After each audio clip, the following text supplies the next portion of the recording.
MONESKIN is a rock band formed in Rome and composed of 4 guys in their early 20s. Starting from nothing, their career took a turn in 2017 when they ended up second in the X Factor talent show. In fact, since then, they released several songs that have been highly appreciated. They also made their debut in some TV shows. However, the peak of their success has been reached in 2021, when they triumphed both at the Sanremo Music Festival and at the Eurovision Song Contest with the song Zitti e Buoni. Since then, MONESKIN, with songs such as Mamma Mia, Supermodel, I Wanna Be a Slave and Begging, has climbed the world charts, setting one record after another. The reason for their success is due to the fact that they have distinguished themselves in various aspects, which are very personable, but which have led them to be loved all over the world. Therefore, the fact of being original in looks, singing, or expressing an idea is a useful tool in getting you to be regarded as a novelty, to which you get into and get used to. The greatest thing for an artist is to be able to be free to do whatever you want with your art. Obviously, if a singer is successful, it is also because he or she has mastered one key element, namely marketing. Developed about a century ago in the United States and spread like wildfire also thanks to new technologies, it is an extremely important phenomenon in today's world. It may sound silly, but it is important to follow a real plan, so that nothing is overlooked. It is enough to ignore something which on the surface seems unimportant, and that's it. We must be able to identify our goal and the target audience. In addition, we must be skillful and clever, since competition and unfairness are just around the corner. The success of bands and artists, as in our case, has developed over the years the so-called musical tourism. It is a phenomenon that has arisen since the second half of the 17th century. That period saw the development of the Grand Tour, a tour of major European cities and areas of artistic and cultural interest, with the aim of educating young people from families of the aristocracy. Favorite destination was mainly Italy, and in particular Rome, with its archaeological and artistic beauties. Perhaps we do not realize it, but, as happens for example in the world of sports, religion, and food and wine, it is a phenomenon that has developed unconsciously.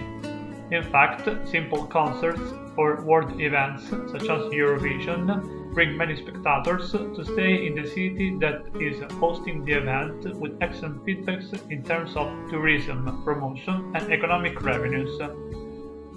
Now, more than ever, it is an industry that can help thousands of people recover from the financial crisis. The development of music has caused many people to try their hand at translating certain songs. However, it is still a niche phenomenon that yet should be enhanced, since music is art and poetry. Translating a song is not like translating a simple prose text. It is necessary to follow very precise rules, as you have to respect musicality, and therefore syllables and accents, and sometimes rhymes. It also develops that ability to be creative in finding words that are appropriate for that particular text. This method involves creating a 3-column table, where in the first we have the original text with the syllable division and accent identification, in the second the semantic translation, while in the third we find the singable version.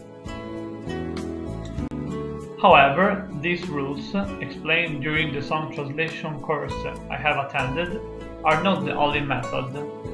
In any case, it is the only useful strategy for recreating a song that is faithful to the original text and that can be sung by the performer. In fact, the work done by non-professionals compromises the professionalism and the rather complex art of the translator. As it happens with simple translations, it is recommended to translate into your mother tongue, since it is assumed that you have a perfect knowledge of the language in question. Therefore, translating a song requires greater precision and attention to details. In this regard, I indicate 2 examples of songs that I have translated visible in my blog called La scoperta di Rollo Romano. These translated songs, better known as covers, thanks to the internet, can also be published on the various music streaming platforms, such as YouTube and Spotify. In this way, it is also possible to promote oneself as a new artist and earn money from it. However, you must pay attention to the author's rights and the copyright. It is easy to commit some infringement on the net. Therefore, in order to avoid unwanted surprises, it is necessary to know whether that particular song can be published or not. Therefore, the goal was to explain how a semi-unknown band like MONESKIN could have had that global success through ways and manners that you may not like, but which have brought them, without a doubt, to the top of the world charts. In addition, I wanted to focus my attention on the phenomenon of song translation, which is still too little known in Italian schools and which instead should be enhanced, and on the publication of cover songs, with its pros and cons,